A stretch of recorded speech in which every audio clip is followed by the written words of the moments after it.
Hello everyone, I'm Christoph Bergmeier. I'm from University of Granada in Spain. I'm also an adjunct at Monash Uni in Melbourne, Australia. And today I'm going to talk about fundamental limitations of foundational forecasting models, the need for multimodality and rigorous evaluation. So quite an ambitious title. I hope I can live up to it. And one thing that might surprise you about me is that I'm really into stock market forecasting. We have all of this freely available high frequency data. We have this clear motivation that we're going to make a lot of money. And so I brought with me today here my favorite stock price. That's what we're going to forecast. And the way we are going to do it is we're going to do an auto regression. So we are going to have this sliding window that we slide through the series, input window, output window. That's going to give us this embedded time series matrix with lags from which we're going to predict the next value. We separate that into a training and test set, and now we can just run our favorite regression model, for example, feed-forward neural network.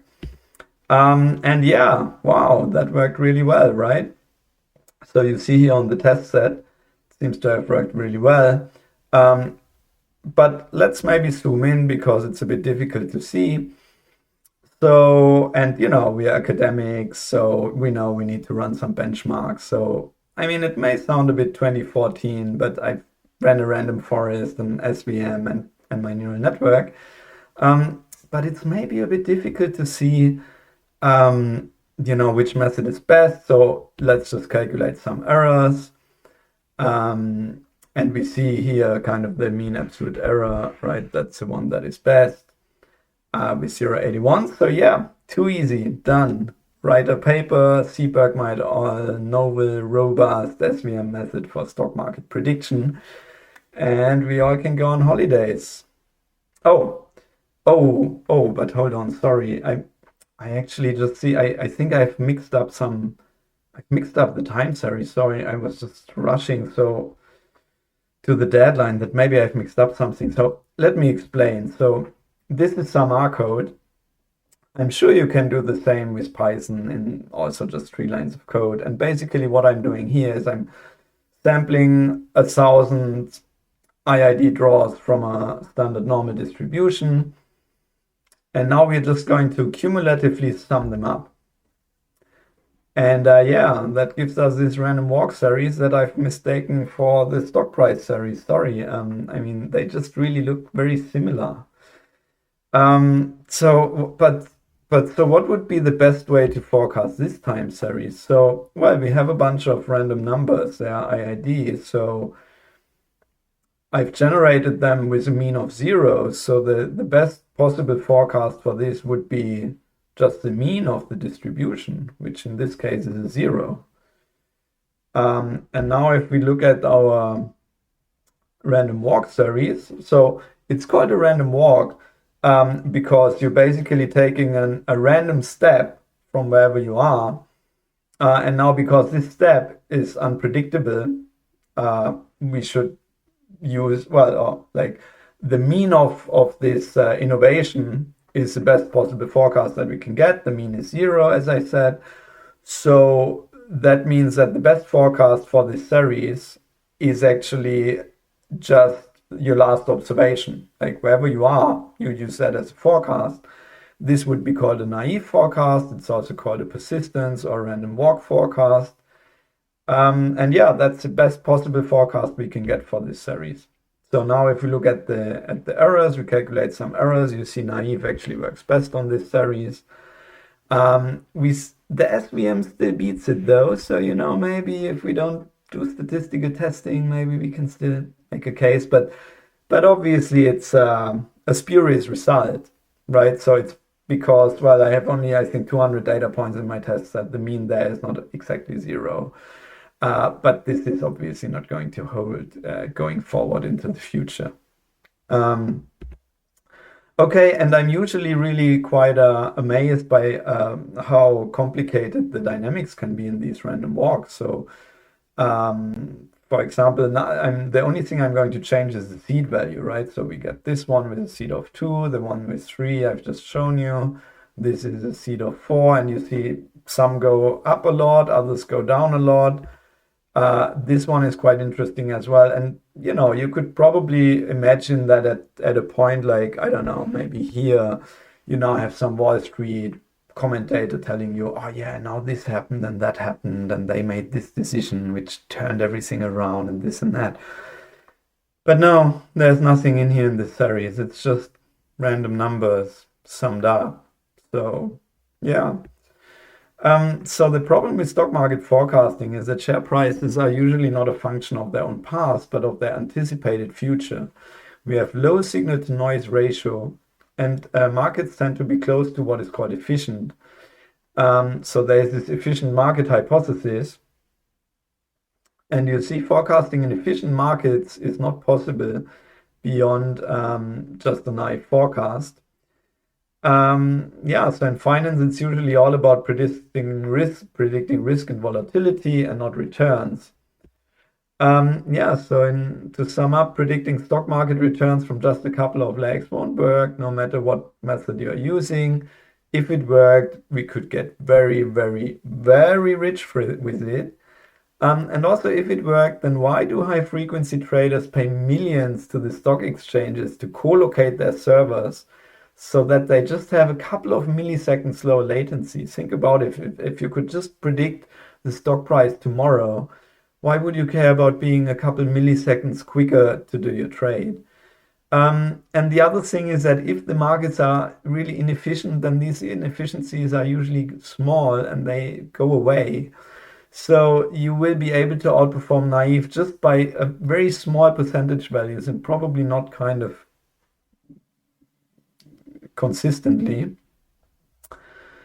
And by the way, all of this, what I've just said, is also true essentially in the same way for exchange rates and for other asset classes, other asset classes. Oh, and by the way, speaking about exchange rates, so this is a table that many of you may have seen in this form or another. So we see, so this particular table is from a paper called Autoformer. It was NeurIPS 2021. It has nearly 2,000 citations, and we see it wins on exchange rate.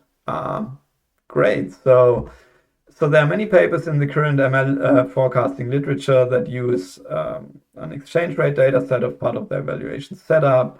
I've still seen way too many papers at NeurIPS this year. And many of these papers do daily forecasting for up to 720 days out.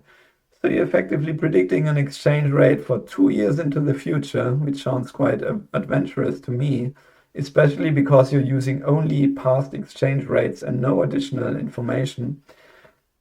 And I hope that I could convince you that the obvious forecast to beat here is the naive forecast. So we've benchmarked against naive. Autoformer also a rerun that we did just to make sure the evaluation setup really lines up. And maybe not too surprising, Autoformer loses against naive, and actually by quite consistently and by quite a bit of a margin. So basically you run Autoformer for 3 hours on a CPU, and what you get is a forecast that is worse than the forecast you had instantly from the beginning. So this result is published in our paper here, Forecast Evaluation for Data Scientists, Common Pitfalls and Best Practices. It's freely available, the paper. It's quite long, and it discusses a lot of things in evaluation. I think, well, I'm a bit biased, obviously, but I think it's a good read, and I think you should check it out. So maybe you think that's bad already, but it actually gets a bit worse. So this exchange rate data set that was introduced by Lai et al. In 2018, and there in the paper they say exchange rate, it's a collection of daily exchange rates of 8 foreign countries ranging from 1990 to 2016. Then you continue reading, they have a table 1 where you see there are 7,500 something observations. Now if you do the math, you think, but hold on, shouldn't be that just a bit over 20 years of data? What they actually have when what they should be having are 26 years of data. So where are the missing days? We are not too sure. If I remember correctly, we tried to extract from a Bloomberg terminal, what are the exchange rates here and match it up. So what we think is happening that they just kind of excluded non-trading days, like bank holidays. So they are leaving out days somewhat randomly, and that would obviously mess up any autocorrelation, any seasonality, anything that you claim to find in this data set, though it's probably not in there anyway. Yeah, I'm also not the only person who has noticed this problem. So there's a D-linear paper, AAAI 2023, Forecast PFN, NeurIPS last year. They all have naive winning on exchange rate. And then there's this paper, Benton et al. 2023. They ran experiments similar to ours with the same result, essentially autoformer, informer, some other methods. They all lose against naive on the exchange rate. Yeah, so I also do quite some reviewing for conferences and so on. And often when I see this exchange rate data set, I ask the authors, like, what are you doing here? And so the response I got are usually along the lines of, well, we compare with only deep learning methods and we beat all those. So there's still some progress towards, at some point beating naive. My argument would be that if you don't beat naive, then progress is really trivial. I mean, you just make your forecast in some way closer to naive by either shrinking towards it, ensembling with it, doing something, and you get better. It's trivial. And the other comment I would get is that we are beating naive on other data sets. So therefore, overall, our method is better. Yeah, well, tell that to the people who try to predict exchange rates with your method. Okay, so we've seen exchange rate is maybe not great, but what about these other data sets that we have here in this comparison? Many of them actually come from a paper that is Informer. It was AAAI Outstanding Paper Award in 2021, over 4,000 citations by now. And they have this ETTH, ETDM, weather, ECL data sets. So if we look a bit at what's in there, so weather, that's 11 weather variables collected hourly across the US. Again, we predict 720 points into the future. So on an hourly time series, that means you predict 30 days out. So what we're effectively doing is we're forecasting temperature, humidity, and so on for one particular hour, 30 days out. Now, I think every methodologist that you will ask will probably tell you that everything further than 2 weeks into the future is really just kind of rolling a dice. So what that means in our context is that you will likely not be able to outperform simple methods that use only seasonality, because if you go so far into the future, all the autocorrelations will be gone. There will be really not much signal left that you can use for forecasting except just the most obvious seasonalities. Okay, so that's weather. So what about the other data sets? ECL, electricity load data set, is from the UCI, and then this ETT data set, that's electricity transformer temperature in transformer substations. So we have ETTH hourly, ETTM minutely. Target value is oil temperature and 6 other power load features. And now I looked up these transformers and I found on the website of one of the vendors of these, big machines, that the temperature of the transformer is directly proportional to the amount of load applied. So we are essentially back to predicting electricity demand, which makes sense if you think about it. So you have this big transformer in a substation, more load goes through it, more electricity goes through it, it heats up. So, but electricity demand, that also moves mostly with the weather. If it's cold, people heat. If it's warm, people use the AC. So in some sense, everything I just said about the weather forecasting and predicting it a long time into the future, that's also true for these ECL and ETTH data sets. Okay, so now you continue reading in the Informer paper, you get to the appendix of the original paper, and you see kind of this plot. So these are kind of the Informer methods. And now if you look at the comparison methods, so it's electricity load, right? I think this one is immediately, yeah. So you have like this very pronounced daily seasonality and probably also weekly seasonality. And now you see, what is this ARIMA doing here? I mean, it's clearly a non-seasonal ARIMA. And the LSTM, that's also quite wild what it's doing, right? So it seems to have no kind of driver that tells it what to do long term. Deep AR for some way is kind of just very biased. And Profit, that seems to model only a single seasonality, right? So that seems to be just the daily seasonality, but no weekly seasonality. So yeah, so the benchmarks, they are really quite grotesquely misspecified. They don't capture seasonalities at all in a good way. So I thought, what would be a reasonable benchmark that I would run? I mean, I wouldn't run ARIMA or ETS because they only do single seasonalities and they are intended mostly for monthly, quarterly, yearly data because they also struggle with, very long seasonal cycles and so on. So the standard method for me would be really the DHR ARIMA. So it's a linear regression onto Fourier terms that is called dynamic harmonic regression. And so Fourier terms, that's just sine and cosine waves with the correct wavelength. So you get these sine and cosine waves and you just do a linear regression onto your data.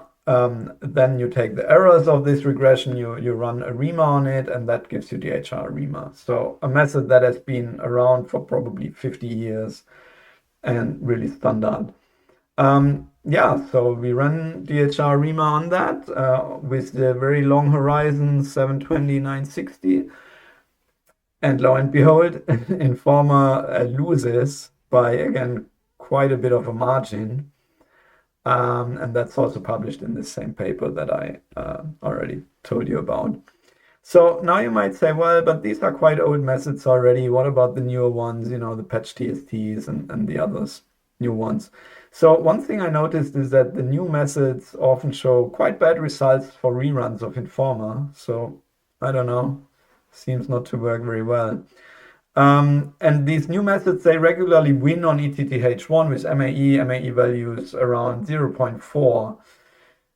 And I've just shown you values around 0.2, 0.3. So I'm not sure what's happening. Maybe they changed their valuation setup, but well, it's a bit weird. Anyway, and then there's this very nice paper from Q et al. 2024, where what they kind of found out is that patch TST in the original paper, they evaluate using a drop last trick. So what that means is you have a test set and they evaluate in batches over the test set. And now if the last test set is not complete, they just drop it, which means that they evaluate on a smaller test set than all their comparison methods. So, and another thing I noticed is that new methods like Unitime, iTransformer, they all compare against their own reruns of these models, and then they would do things like fixing the input window length to 96 for fairness. But my argument would be the input window length, that is really just a hyperparameter. I mean, your method chooses the input window length that works best for it.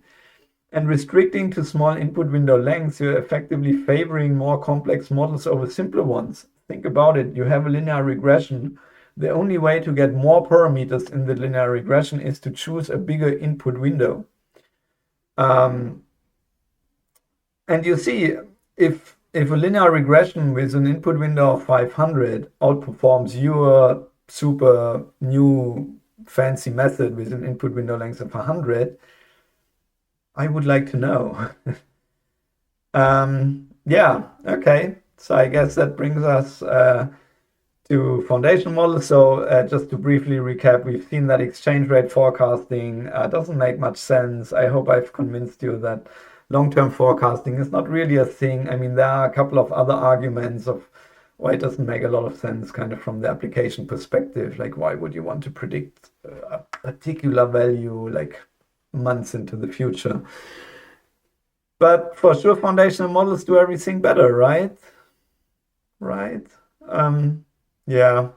Well, not really. So what I'm going to talk about now is based on this paper that I wrote up for the International Journal of Applied Forecasting.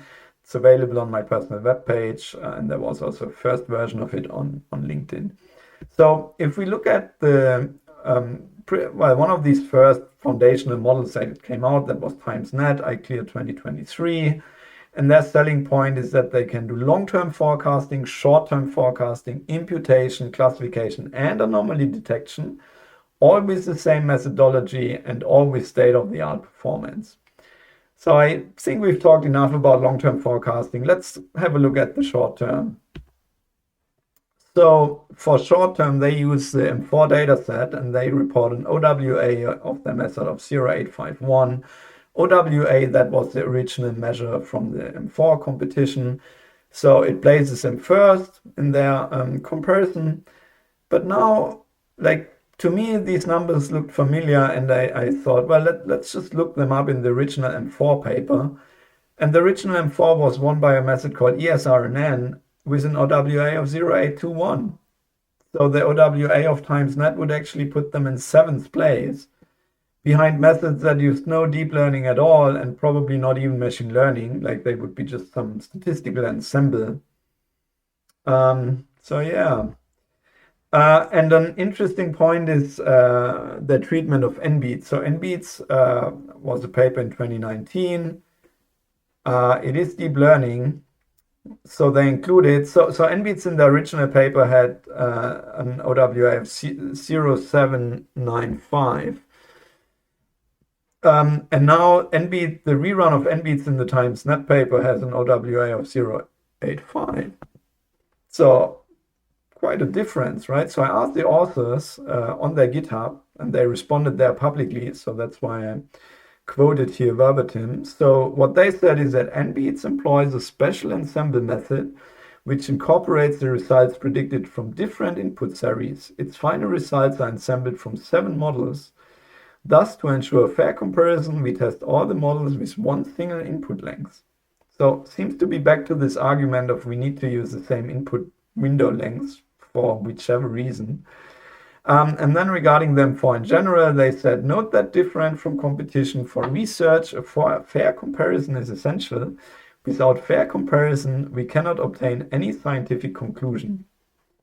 So let me paraphrase here. So ensembling gives you some sort of unfair advantage, and a forecast competition that was run by academics, by a guy like Makridakis, who ran competitions for 40 years by now, which has a special issue published in the leading forecasting journal. So that was not a fair competition. Interesting arguments. Okay, it's not an outlier, by the way. So we had some others. So modern TCN that wins. Card wins also with OWAs around 0.83. Time Mixer wins with 0.84. So remember, the original winner from the competition had 0.821. I mean, don't get me wrong. Some of these have actually quite remarkable accuracies. Like being second in this competition is quite an achievement with this type of model. So they do work, but they just don't work as well as the evaluations make you think. So another one that I want to kind of single out is the TimeLLM paper. So TimeLLM now wins on the M4 with OWA of 0.859, but remember TimesNet already won with 0.851. So what's happening here? So they report OWA of TimesNet of 0.955 and NBeats of 0.896. So with these new updated results, they would be outside of the top 15 and somewhere around like the theta benchmark, actually. Okay, so you read on, you in TimeLLM, in the appendix of the paper, you find this paper, this table on M3 Quarterly, where you see they don't claim to win, but they claim they are second with an SMAP of 11.171.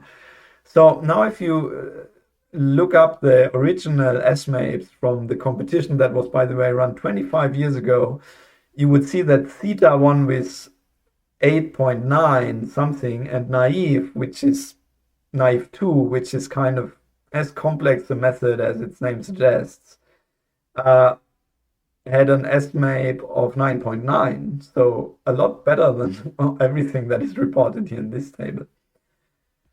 Okay, well, again, I'm not the only one who kind of noticed that. So there is this nice paper, NeurIPS 2020, this year, NeurIPS, are language models actually useful for time series forecasting? So their conclusion is popular LLM-based time series forecasters perform the same or worse than basic LLM-free ablations, yet require orders of magnitude more compute.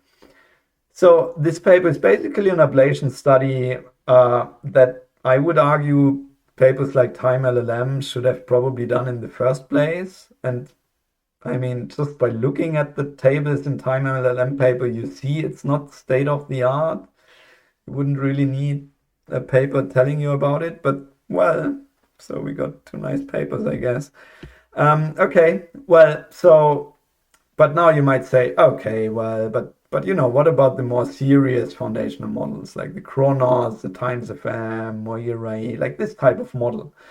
So yeah, so TimesFM paper, we see a table like this where they say, well, we win on the Monash archive. Okay, now the Monash archive, it's a way broader data set than the data sets we've talked about. Actually, let me quickly talk about it. So it's called the Monash Forecasting Data Repository. It's available at forecastingdata.org. It has 30 data sets from different domains. Many of the data sets I've discussed so far included, but many more. We have codes and results of traditional machine learning methods, and we have also recently included more runs of many of them, like Autoform, Patch TST, Times FM. We actually published a paper about it, NeurIPS 2021, in the dataset and benchmarks track. So it is a quite broad repository, and by winning at it on it, I think, you know, all good now, right? So all is well that ends well, happy end, foundational model win, foundational models win, right? Right? I'm sorry. Not so fast. So let's take a step back. Let's recap what local and global models are about. So local models are like ARIMA, ETS. So traditionally, one time series is seen as a data set. One model is built per time series. And then in global models, we now see a set of time series as a data set, like a set from retail, smart meters. And we now build one model across all the series. So under the global model paradigm, we now have enough data because we built one model for all these series. And that's actually what makes all of these machine learning models that we talk about competitive. Now, global models have shown a success to a surprising, maybe unreasonable degree. And the idea when they originally came out around maybe 2016 was that the series you train on, they have to be in some way related so that we can learn something useful across them. And then there was a lot of discussion of what related means and so on. But it actually turns out, so this quite nice paper from Montero, Manso, and Hindman in 2020, what they showed was that global models can produce the same forecast as local models without any assumption about similarity. So the series, they don't have to be related, because the idea is that the series are related through the evaluation regime. So we evaluate as an average error over all of them. And that's what makes them related. And actually, it turns out similar ideas are present in statistics theory. There's something called the James-Stein paradox that I want to actually go into a little bit. So we start with something called the multiple means problem. So we have p-independent normal distributions with unknown means, and they all have the same variance, sigma square. And now we observe a single sample from each of these normal distributions, and we put that into a vector that we call y. And now we want to find an estimator for all our means using only these single samples. For this problem, the least squares maximum likelihood estimator is to use just the sample as our best guess of the mean, which intuitively makes sense. I mean, if you think about it, you have only one sample. What is your estimate for the mean going to be? Well, you just use the sample, right? And now the question is, can we do better? And the surprising answer is yes, we can. So Stein in 1956 and James-Stein in 1961, they proved that the least squares estimator for p greater equals 3 is not admissible, and there exist estimators that dominate least squares in this problem. One of those is the James-Stein estimator, which is a shrinkage estimator, and there are other shrinkage estimators. So the James-Stein estimator seems to do the impossible. It combines unrelated problems together and improves on all of them. But it's important to note that the James-Stein estimator does better than least square at estimating the whole of this vector mu at the expense of any individual of the mu's. And by the way, this is actually the base for all modern day regularization that we do in machine learning. So as a simple example, linear regression. In a linear regression, we are interested in predicting the overall output, which is calculated as the weighted sum of coefficients times the input data. So we are not per se interested in estimating the coefficients very well. We are interested in estimating the output very well, which is now kind of all the coefficients aggregated together. Yeah, so James-Stein can predict the overall output better at the expense of the estimation of the coefficients. And this is exactly what we do with regularization in machine learning. You don't worry too much about the coefficient. What you care about is the output. So, and already back then, it was kind of met by quite a bit of controversy. And there is this quote that goes back to at least the 1917s, which is, do you mean that if I want to estimate tea consumption in Taiwan, I will do better to estimate simultaneously the speed of light and weight of hogs in Montana? Yeah, and the answer is yes, but only if what you will evaluate in the end is average performance across all of these, right?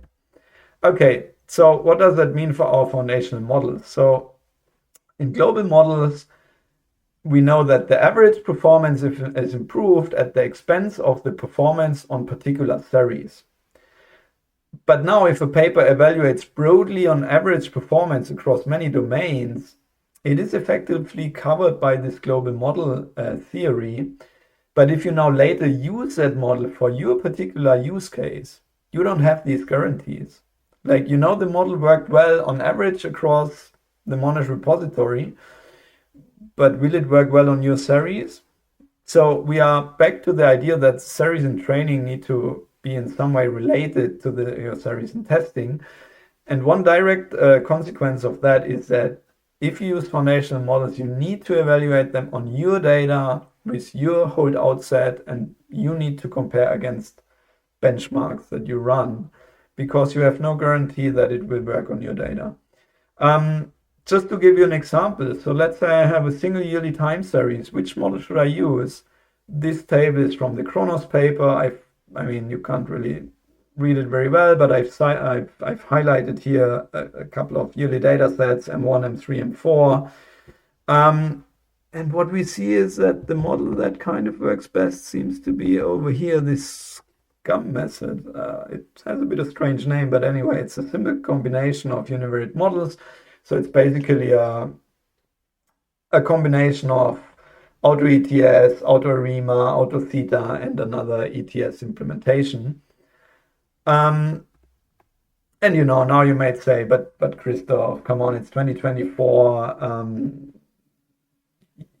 Yearly data, come on, we have like high frequent data. But I would say low granular series, they are more common than you might think. So most supply chains still run on monthly planning cycles. You got all of these macroeconomic series, and it's often kind of determined by the application. If I tell you, let's forecast 5-minutely unemployment rate, I mean, what does that even mean?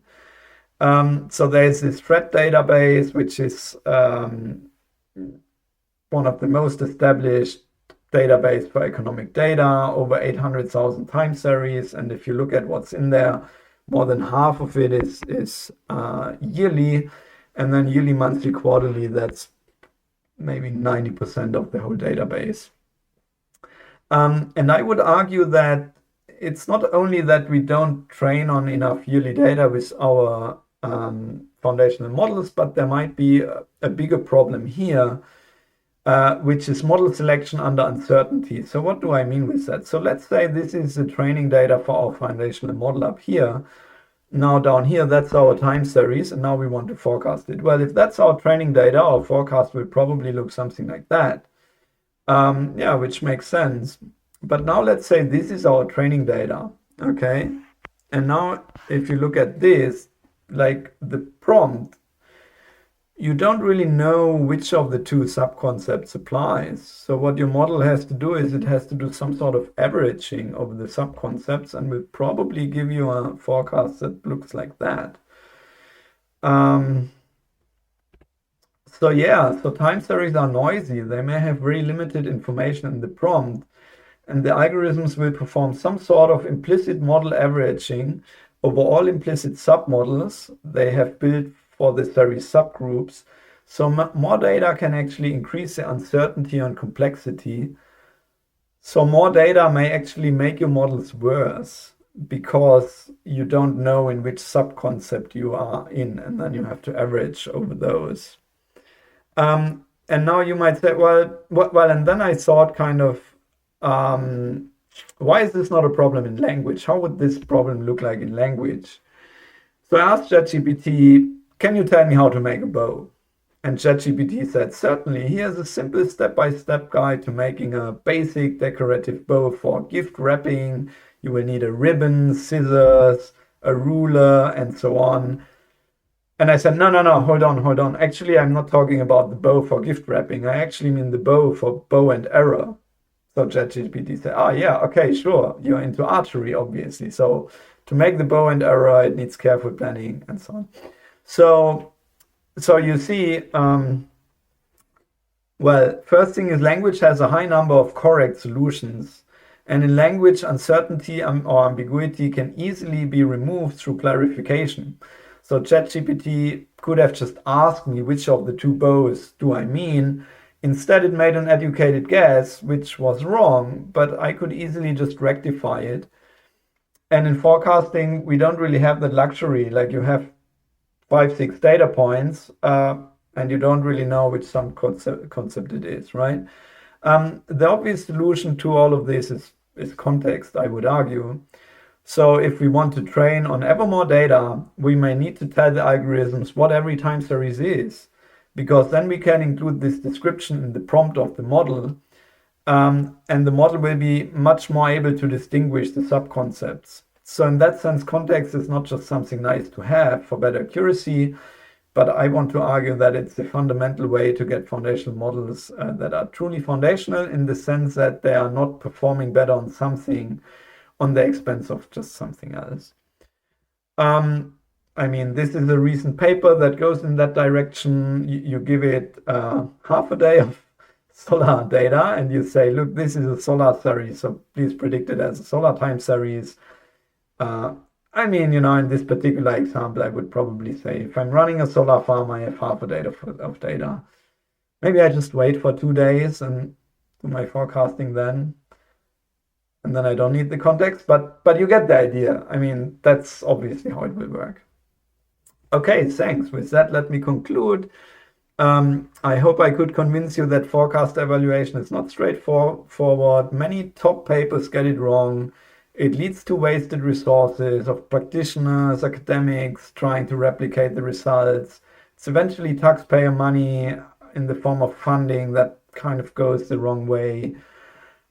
So I really strongly encourage you to always use the right and simple benchmarks, and use not only these ETTHM weather data sets, but go broader, at least try. We have the Monash repository. We've seen out some other papers coming out recently with broader evaluations. Really, please try. And global model theory doesn't apply to foundational models, which means that as a result, it depends on the training data set if a particular foundational model will give you good results for your use case. More data will not necessarily make foundational forecasting models better. and the inclusion of context, to me, promises a way forward. Thank you very much. With that, I conclude.